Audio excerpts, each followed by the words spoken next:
coming to you with a new series. It's called How to Buy a House as a Single Mom. Honestly, anyone can use these tips or tricks. You may be even better off if you have a double income in your home. But for this specific series, it's for single moms. So, the first step to buying a house as a single mom is budgeting. You must budget well before you buy a house, or else bad things will happen. But first, number one, you want to develop a written budget. You need to write down what your income is, what your expenses are, and compare them. Compare and decide, are you spending more than you make? Are you spending the same amount as you make? Or are you spending less than what you make? Decide what your situation is, because that will help you decide what happens next. If you're operating in a deficit and you are spending more than you make, don't buy no house. Don't buy a house. Don't buy a house. If you are spending the same amount you're making, look at a way to cut those expenses. Cut them. And if you are spending less than what you make, you may be in a great position to buy a home. So first step is develop a written budget. Write down your income and your expenses and compare and decide, is this feasible? Does this make sense? Step two, cut those expenses, those unnecessary expenses that flow in and out of our budget every single month that we don't even think about. Cable. And this it's 2018, 2019 is coming very fast. There's no reason to have cable. I don't care what you say. There is no reason to have cable with YouTube, Netflix, Hulu, insert whatever streaming is out there. There's no reason to have a $200, $300 cable bill, okay? Your family will be okay. So cut cable, cut eating out, cut shopping, nail and hair appointments. Learn to do some things on your own so that you can save more money. And if you get to a point where you've cut all of the expenses you could possibly cut, your next step is step three. Increase your income. You can do this in multiple ways. You can get a second job. You can Uber. You can do some type of side hustles. Maybe do hair, babysit. Try to sell some valuable things around your home that you're not using anymore necessarily, and increase that income. Save more money. So it's a great thing having multiple streams of income. And then number four, decide on how much of a house you can afford. Okay? I'm sorry to say this. I'm about to burst a lot of your bubbles right now. So pop. Listen, stop going on Zillow looking at $400,000 houses, $1 million houses, talking about, oh, I want this house, but you make $10 an hour or you make $15 an hour. That income is not going to maintain $1 million house, okay? You need to get your income up if you want $1 million house, and that's just the truth. So you need to act your wage, buy your wage. Look at houses that are affordable for your income. A rule of thumb that I researched says that about $100,000 of a house will give you somewhere around about a $700 to $800 house payment, right? So let's do the math. If you buy a home that's $100,000, you're gonna be paying about $800 mortgage payment. Can you afford $800 in rent? Realistically, can you afford that? If you cannot afford comfortably $800 in rent, or you don't want to pay $800 in rent anymore, you need to look at houses that are less than, or decide not to buy a house right now. Maybe purchasing a house is not feasible with your current income.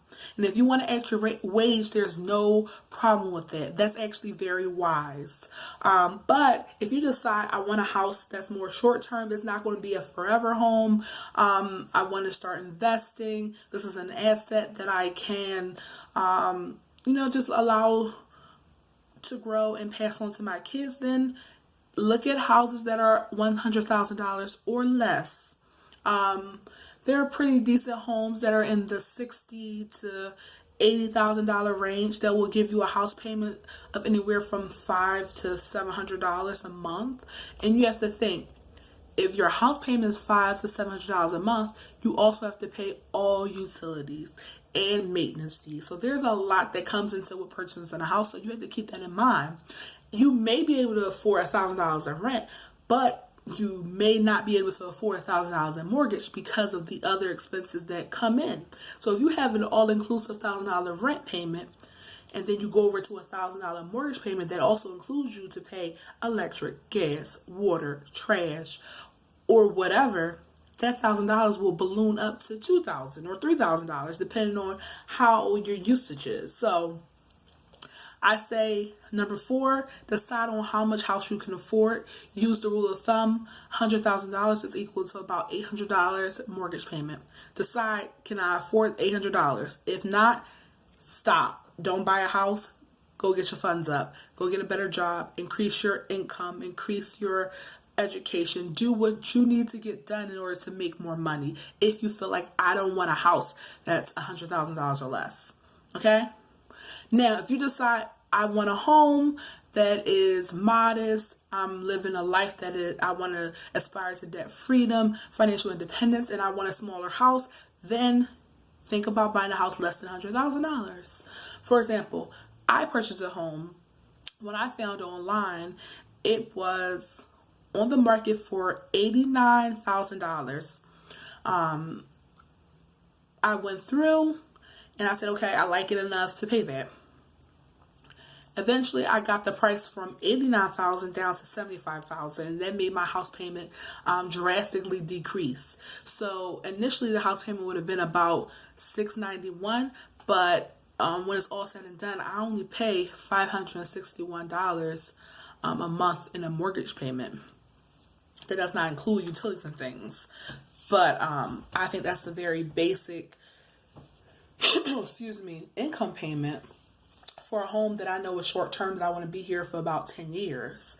So you have to think about if you want a forever home, which will be more expensive, a little bigger, maybe in a better neighborhood, or do you want a more modest home that's going to allow you to reach other goals like debt freedom, entrepreneurship, and what other goals you have where you could put your money toward for in the short term, if that makes sense. And also, you want to just start to think about location, the size. Do you want a block that's more city, more urban, more rural? Do you want trees on your block? Do you want a condo possibly?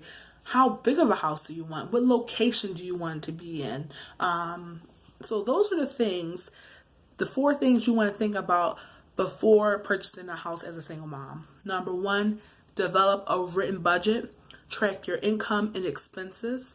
Number 2, cut some expenses that are unnecessary, like cable, shopping, eating out, those type of things that just eat up your budget. Number 3, increase your side hustles or income. Get a part-time job, Uber, sell some things that you don't use. And number 4, decide how much of a house you can afford, how much of a house you want to pay for. And as a 4A, decide if you actually even want to buy a house. Think about why you want to buy this house. Is it because other people around you are buying houses, or because you generally want to have a home to call your own? So thanks for watching this video. I wish you well on the journey to purchasing your home, and stay tuned for additional videos, because this is going to be an entire series. I don't know how many videos it's going to turn out to be, but I'm making them in short bursts so that you can watch them more comfortably, because truth be told, I'm not trying to watch 30 minutes of one video. I need like 10 minutes or less. Sometimes I watch longer videos, but I'm busy and I have a lot that goes on in my life, so I need 10 minutes or less per video. So yeah, again, thanks for watching this video. And remember the 4 tips to buying a house in the beginning is budgeting, cutting expenses, increasing your income, and deciding how much of a house you can afford. Thanks for watching.